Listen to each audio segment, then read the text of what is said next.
Hi Aaron, good session today. Hope you found it helpful. Just going to run through what we discussed in the session in terms of that swing plane and maybe that angle of attack. Kind of your swing on the way back, getting a little bit, that's the wrong one, getting a little bit flat now as we go back. Club position at this point is not too bad, but now your left arm really sort of suck in, get almost a bit too much depth than we really want to get. Your arms want to get obviously behind you, but that's done more so with the turning of the torso. The arms really want to feel more of a lifting sensation.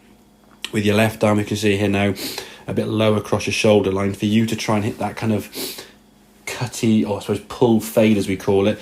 You've really got to move your top half now way to the left, almost spin out a bit too much, and just relying on a lot of timing to get that done. If it's not successful, you're going to get that kind of pulley hook to the left there, because obviously the club being a little bit flatter, coming a little bit shallower, it's going to be easier now for your arm to square that club face up, and that's going to result in you, say, just starting the ball left to target and it just staying there. So the feeling now, if we watch this in the practice swing, is you to get the arms up as high as you can in a practice swing. Now look at this swing now. This felt to you absolutely stupid.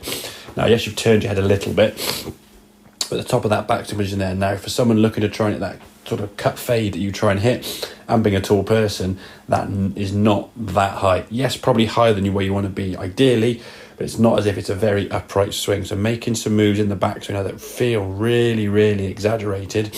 Then when you actually come to the golf ball, based on that exaggeration way up here, when it comes to actually getting the shot there now for real, all you simply do is make a normal swing. And what we look for is the swing to be somewhere in between where your arm was going. We put a line through that arm there now, again, very, very steep. We compare that arm, very, very sort of shallow across there.